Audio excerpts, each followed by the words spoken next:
नमस्कार जी, पंजाबी इंदौर में आपका स्वागत है। ये अपनी 16-17 size pneumatic pulveriser grinding machine है। यहाँ से इसमें मटेरियल जाएगा, अंदर चेम्बर में ग्राइंड होगा। ग्राइंड होने के बाद यहाँ साइक्लोन से मटेरियल का ये लॉक भी लगाया गया। यहाँ से मटेरियल का आउटपुट निकल जाएगा। ये ब्लोवर है इसका। यहाँ से जो डस्ट वगैरह है वो सारी इस डस्ट कलेक्टर में कलेक्ट होकर निकल जाएगी। यहाँ पे ब्लोवर की मोटर लगेगी, यहाँ पे मशीन की मोटर आ जाएगी। पूरी हेवी ड्यूटी मशीन है।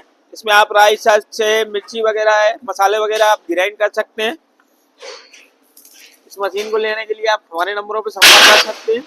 और भी हम कई प्रकार की ऑटोमेटिक सेमी ऑटोमेटिक मशीनें बनाते हैं। इसकी सारी जानकारी इस बुक के अंदर दी गई है। यह बुक प्राप्त करने के लिए आप दिए गए नंबरों पर संपर्क करके व्हाट्सएप पर कोरियर एड्रेस वगैरह भेजोगे तो बुक नेक्स्ट पे डाक द्वारा आपके घर पहुंचा दी जाएगी। बहुत बहुत धन्यवाद।